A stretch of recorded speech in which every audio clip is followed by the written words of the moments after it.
Have you ever walked away from a conversation, playing it back in your head, wishing you'd said more or said less? Maybe you nodded through a chat with a coworker or stumbled your way through small talk with someone you admire.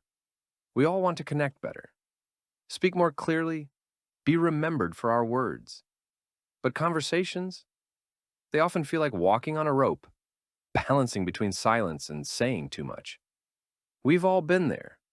You're in the middle of a conversation and suddenly your mind goes blank. Or maybe you're overthinking every word you say, hoping to sound interesting, smart, funny, anything but awkward. Conversations, in theory, should be simple, but for many of us, they're a hidden source of anxiety. Today, we're going to slow things down. Let's talk about how to get better at conversations, gently, mindfully, and in a way that actually feels like you. Talking to people shouldn't be stressful, but sometimes it feels like we're trying to pass a test we didn't study for. You scramble for something to say, anything, but your brain gives you nothing. And now you're just sitting there, pretending to sip your drink like it's a personality trait.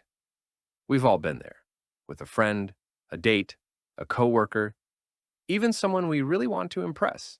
You run out of things to say, and it feels like you failed some invisible social test. But what if I told you it's not about being more interesting, it's about being more curious? It's a skill that just needs a little work. Let's talk about that. The fear behind the silence. You see, most people don't run out of things to say because they're boring. They run out of things to say because they're overthinking. What if I sound weird? What if they don't care? What if I mess this up? That pressure makes your brain freeze. You filter every thought before it even has a chance. And that silence? It's not because you had nothing to say. It's because you didn't give yourself permission to say it. Conversations are not performances. We treat conversations like they're a test we need to pass.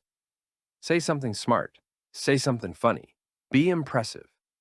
But real conversations aren't interviews. They're not monologues. They're not TED Talks. They're shared spaces, not performances. And once you stop trying to perform, you'll realize there's so much more room to just talk. Ask better, not bigger questions. Most people try too hard to ask deep questions like, what's your biggest dream in life?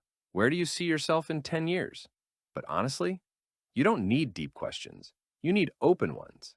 Ask questions that invite stories instead of one word answers. For example, instead of, how was your day? Try, what was the best part of your day so far? Instead of, what do you do? Ask, what's something about your job that most people don't get? Those small tweaks keep the other person thinking. They invite stories. And people love talking about their own experiences. These kinds of questions open doors to deeper, more interesting conversations.